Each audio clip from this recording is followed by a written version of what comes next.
The voices of the Afro-Cuban community have never been louder. Since the beginning of the San Isidro movement that fueled massive protests on the island you saw back in July, Afro-Cubans are sharing their realities. Many here in South Florida recall what it was like coming to the U.S. and confronting the hardships of being Cuban and Black.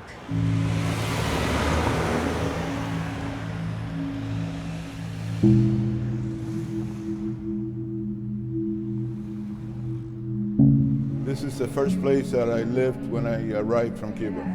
It brings back memories. Ricardo Gonzalez Sayas was 13 years old when he arrived in the United States as part of Operation Pedro Pan, or Peter Pan. There were 14,000 children that left with the visa waiver. From 1960 to 1962, It is what it is. Pedro Pan was the largest documented exodus of minor refugees in the Western Hemisphere. Just places where they can put them. Ricardo's parents, like thousands of others in Cuba, feared for their children's lives under the communist rule of revolutionary Fidel Castro. What I've always wondered about was what made my parents send me. Ricardo says he was among a very small number of Black children in the operation because at the time, Castro had promised Blacks equality in Cuba.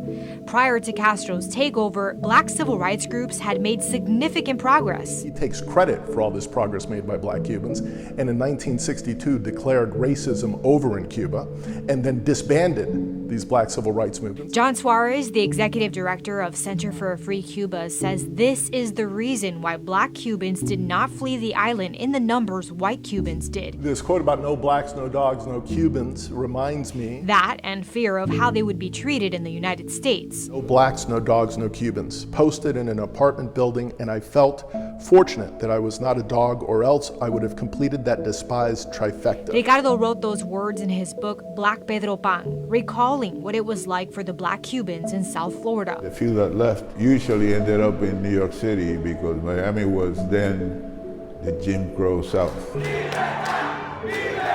Fast forward to 2021, historical protests that erupted on the island, sparked by Afro-Cubans. I identify as Afro-Cuban American. Even living in Miami, Yeah. the city with the largest concentrated number of Cubans, So many layers to our small little country. Mari Carmen Hernandez has struggled with her identity. If I've ever been discriminated, I was like, well, I get discriminated every day 3 times. Being Black, being a woman, and being Hispanic, or being Cuban. And being Cuban and Black is no easier in Cuba.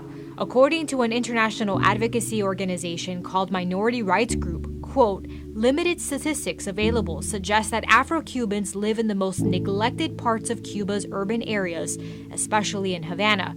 Of the country's large prison population, the majority are estimated to be Afro-Cubans, end quote. We try to uplift the folks that are over in Cuba, the Afro-Cubans, because they are the ones that can tell their story. Ronnie Bennett, executive director for South Florida People of Color, says the protests in Cuba started a conversation about learning the truth.